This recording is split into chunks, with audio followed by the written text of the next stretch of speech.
I told you that maybe I would be talking to Allison Gill, and look, she showed up, and I'm really happy that you did. It's been way too long. How are you? I'm good. You sent me the link. I clicked it. Where am I? I'm kidding. How are you? It's good to see you, my friend. I know there's a link confusion, and I just nothing worse than a link confusion in that maybe I never sent it. Anyway, I was just catching up on you by going over to the Twitter. I still call it the Twitter. And I just want to get your take on it because you've been very influential there for a very long time. And I know that you are on a bunch of other platforms, but I just want to say I went through your latest at Mueller She Wrote, and it was straightforward. It's super helpful. I still think Twitter works pretty good and I like it, but I want to get your take. You're the expert. Yeah, there's some. I think he just recently changed the algorithm, which means I don't think that a lot of certain voices are continuing to be boosted into the For You feed, maybe as much as they used to be. But I've spent so much time on Twitter sort of modifying my little Twitter world into the people who I follow and the people that follow me. And so I still get good news over there. I'm also over on Threads and I've got a Substack and all this other stuff, but it's still a pretty good tool for news. Okay. Okay. If the bottom line is if I want to go see what you're putting out and I go over there and it works, for me, that's or my other favorite accounts, it's good enough, even though it's a horrible place. But everything's a horrible place, right, Allison? Like every platform that we're on could be easily called a terrible organization for any number of reasons, right? That's just how it is. Yeah, I would agree with that. Meta is pretty bad. TikTok is fun, but there's a lot of disinformation on there, but there's also a lot of good independent media there. Same with Twitter. Anywhere you go, there's some sort of shady billionaire running the show. Yeah, fair enough. That's the world we exist in. I just saw, speaking of which, you were tweeting about this vote taken in the Senate and the House about contraception and whether or not it would be continue to be available. That's where we're at in 2020. Before your thoughts on the vote, where are you? Are you pro or anti contraception? I'm very pro contraception. And yeah, this is the Right to Contraception Act. And the Republicans in the Senate blocked it, despite saying that they're for it and that it's never going to happen. And we're overreacting. And look, Roe was overturned. So I don't think it's fair to say that anybody thinking that the Republicans could come for contraception is an overreaction. It's not. Clarence Thomas has mentioned it, says that we need to revisit Griswold. They brought up the Comstock Act in several oral arguments about, oh, I miss those good old days when you could stop sending contraception through the mail. Just it seems pretty obvious, I think, to the average voter, even if you're, when I say low information voter, I don't mean to insult anybody. There's just not a lot of people that is plugged into politics as somebody like you or I. But even that group of voters, I don't think is going to buy this. Yeah, I don't even. I just decided I don't like low information voter anymore because that used to just refer to people who aren't as engaged or they were more apathetic and even without judgment. But now, if you could be a high information person, but the information you're getting is all coming from Earth too, and isn't that part of a huge part of the problem that you could be someone taking in a lot of information and then all of a sudden you've gone down the adrenochrome, the moon is made of cheese rabbit hole. Yeah, or even the less insidious conspiracy theory rabbit holes, such as, for example, the Biden economy is trash. A lot of people get that information and it's completely incorrect. Or there's any number of examples we can talk about. You don't have to, I think, run down a flat earth rabbit hole in order to still not get the correct information. Yeah, that's a great point. All right, give me the correct information on several legal things, matters that are happening. I don't want to pay attention to the Hunter Biden case because I know you are. And so I feel like the most important point about that case is it disproves the argument, not that arguments matter anymore, that the Biden administration Democrats are using the Justice Department for political persecution or lawfare, as I guess it's called. Clearly, they aren't because the Department of Justice is prosecuting the president's own son, something that's never, ever happened. How serious are these charges? Apparently, my understanding was that he bought a gun while he was addicted to drugs, meaning when he bought a gun, he answered a question that you got to answer. Apparently, you have to answer questions. I think you'd just go in and get as many as you wanted. And he said he wasn't addicted to drugs, but he was. And is that the law he broke? filling out the form, and they don't actually have the actual form in evidence that he filled out, which is going to be a pretty high hill for the Mm. prosecution to overcome. And they're also this Department of Justice is also prosecuting Democratic Senator Bob Menendez for his gold bar That's adventure. the Also, Representative Cuellar, another Democrat. So yeah, it's this kind of all came out again during the hearing where Jim Jordan was going after Merrick Garland. But I think the big misinformation story that came out today was that an FBI agent, what the right wing noise machine is saying, that an FBI agent says that all of the stuff on the Biden laptop wasn't tampered with. But what she actually said was that she was unable to confirm that what was on the laptop had not been tampered with. That's um, a so very different that's a very different thing. It depends how you read it and how you see it. Well done by explaining it to us, though. Wow. What just real quick, though, what does the laptop have to do with anything? I think the information on there to show that he was on or addicted to drugs at the Got time it. for the Right. 11 days that he owned the firearm. But these firearms charges are generally not brought as standalone charges. And I know Hunter Biden filed his motion for prosecutorial misconduct and motion for selective and vindictive prosecution, where you have to show that other similarly situated people were not brought up on these kinds of charges, but that failed in the courts. And so here we are at trial, and we'll see if I think it's going to be difficult to get 12 folks from Delaware to not find a little scintilla of reasonable doubt about these charges, especially considering, remember the prosecution, David Weiss, who was appointed by Barr, used a photo of sawdust and called it cocaine. It's just, Oh, it's, I did not I don't think I knew that. oh yeah. Wow. This investigation began under Barr, and there was a special prosecutor assigned to it, and he did that?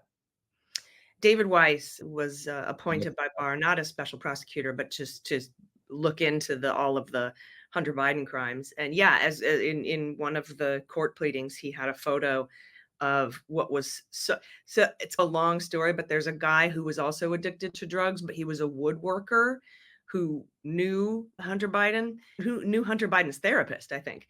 And the therapist sent a photo from this woodworker guy who had decided he was going to quit drugs and focus on woodworking. And his funny way of doing that was by taking sawdust on a table saw and making like lines, like you would line up some rails of coke. I'm now looking at the photo. I've looked up this story. NBC News, Hunter Biden's lawyers say prosecutors confused a picture of sawdust with cocaine.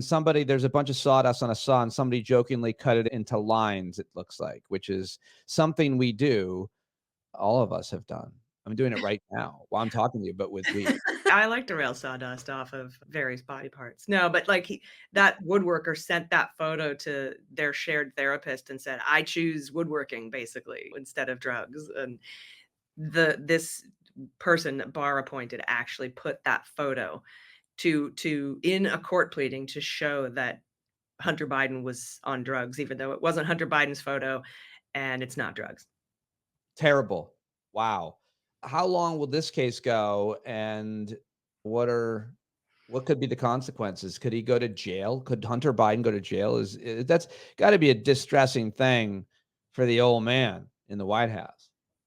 Yeah, he could go to prison, but there's also a Supreme Court case right now, a case working its way up to the Supreme Court that says the form is unconstitutional. It's brought by right-wing gun people, and they're trying to say you can't prevent somebody from owning a gun, because the originalists here are saying if the language doesn't comport with stuff that happened when this document, our Constitution, was written or the Bill of Rights was written, then you can't use it to prevent someone from purchasing a firearm. And since nobody was addicted to crack cocaine in the 1700s, that this language violates the Second Amendment. Oh, So that's interesting.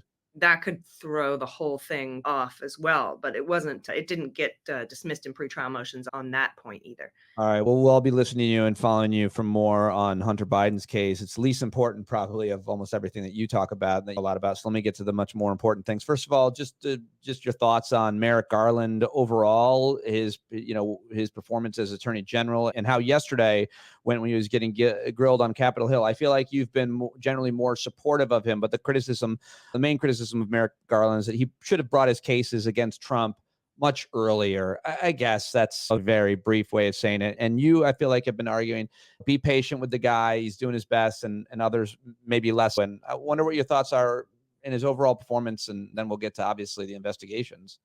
As we learn more new information, opinions change. Everybody at first was saying he didn't do anything for 2 years. And then when we found out that he had done things for 2 years, it got backed up to November of 2021 when Wyndham got there and the U.S. attorney got there for DC.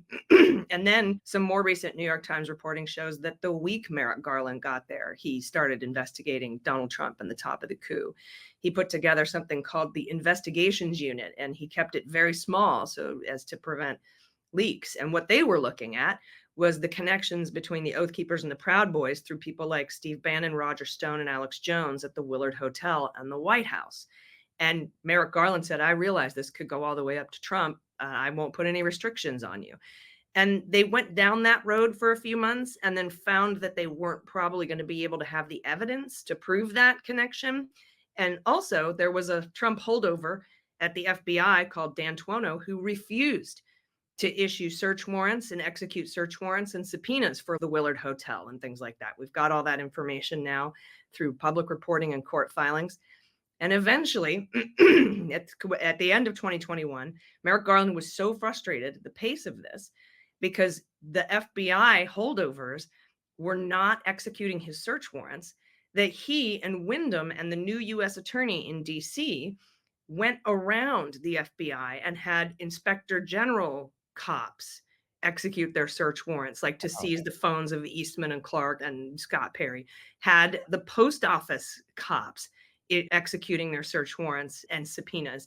And so it was then finally in, I think, February of 2022, that Garland found the bottleneck at the FBI and replaced Christopher Wray's chief of staff. And from there, the floodgates opened and the FBI was more willing to work. Wow, I had no idea about this story. I really haven't been paying attention, and I'm sure you've covered it on Jack, and I'm sure there's a lot of reporting on what you just said about Chris Wray's chief of staff being the bottleneck. Wow, so that opened the floodgates, investigations began, and I guess that takes us to the primary work that you've been doing, covering these investigations, explaining them to us. And geez, Allison, I guess I don't know what you thought you'd be with the podcast and where these investigations would be at this point here at the beginning of summer, but it feels like nothing's going to happen before Election Day.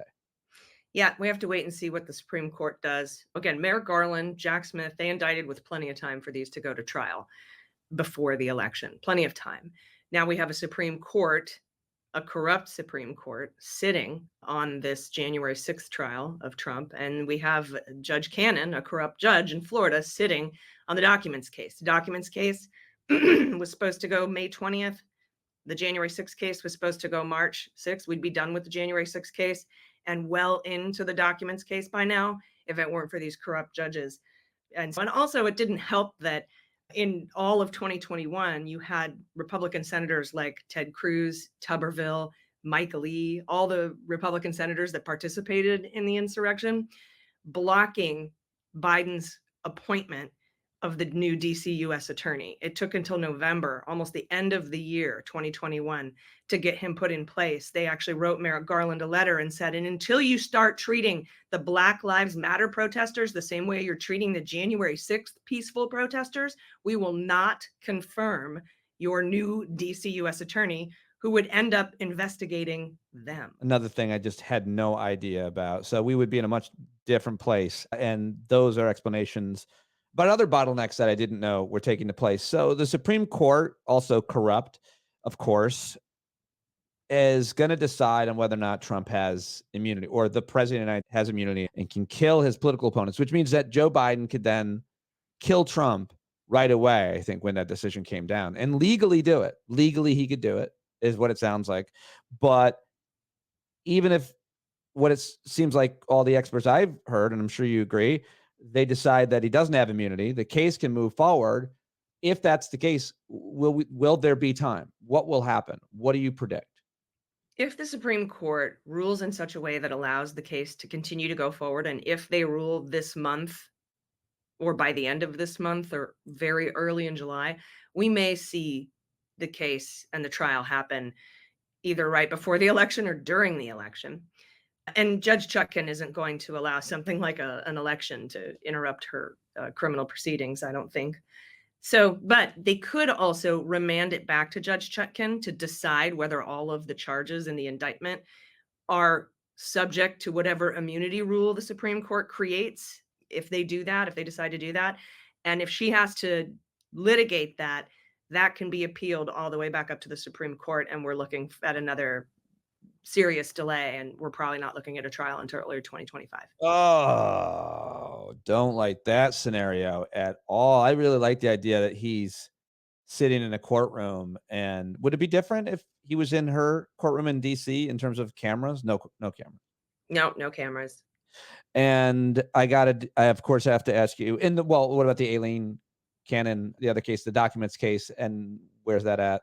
Oh, that's just wrecked. She just redid the whole schedule today, and she wants to have a 2-day evidentiary hearing on whether Jack Smith was appointed constitutionally and if his funding is constitutional. And she's allowing friends of the court, amici, to come in and give 30-minute arguments on both sides. It's bonkers. She has this secret docket. She's litigating every last single thing. It's taking months and months. That case, I don't think has any hope of going anytime. I'm thinking middle 2025. It's another they're both kind of straightforward cases, easier to understand to some extent when what we just watched in Manhattan, other than we knew about the hush money and what happened there, the players, but the law end of it is a little bit more complex. And so let me just go there and get your reaction to, it seems like there's an argument. I have no idea what to think about it because I'm not a legal expert.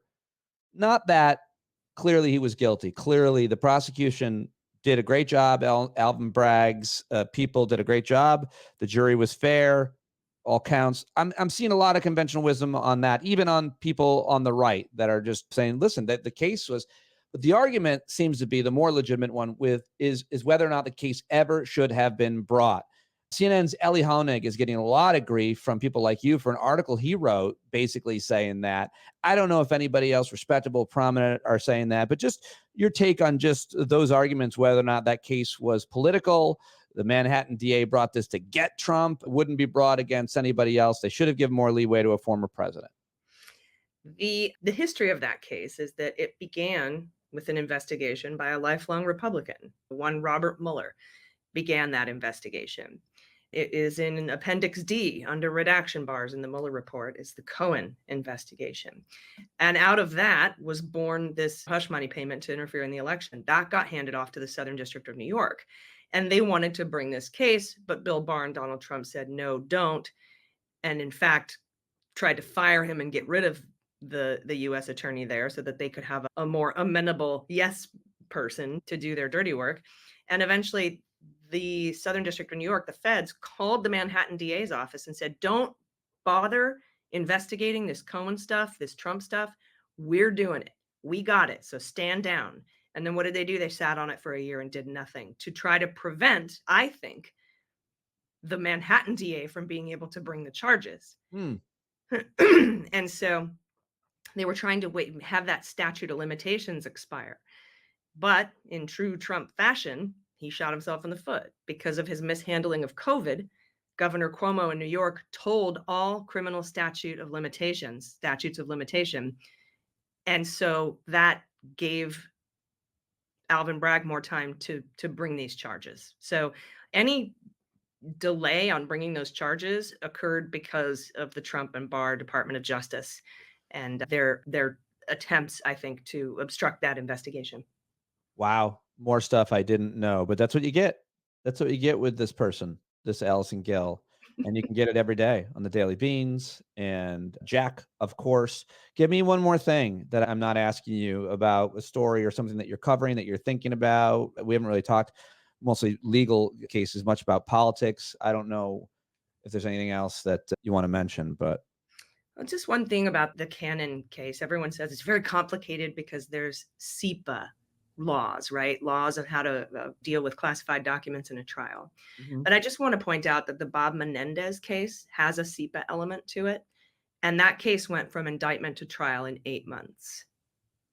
And no delay there at all. And 8 months from when the Donald Trump case was brought and the documents case would be right now.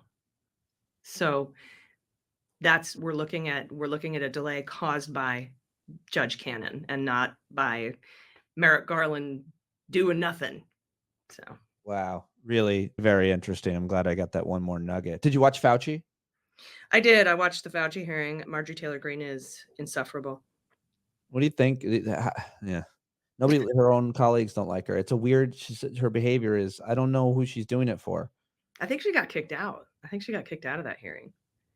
Probably. She had to go Either work that out. or that Ivan Raiklin guy and one of the January 6th rioters who was sitting behind Fauci making faces, that guy got removed. Oh, he did get removed. I did see him making faces, and there were a few people back there. Yeah, just jerks. I am so grateful for your time. I want to talk to you more often. I learn a lot just listening to your podcast, so I appreciate you slumming it over here. Thank you very much, Allison. Yeah, and if you're around in New York on June 15th, we'll be at the City Winery. Me, Olivia, Dave Ehrenberg, Dahlia Lithwick. It's going to be like a rad party. So stop by. Greg Oliar, Lincoln's Party. Is there information on a website for your live stuff? Yep, AllisonGill.com. There you go, folks. And stop.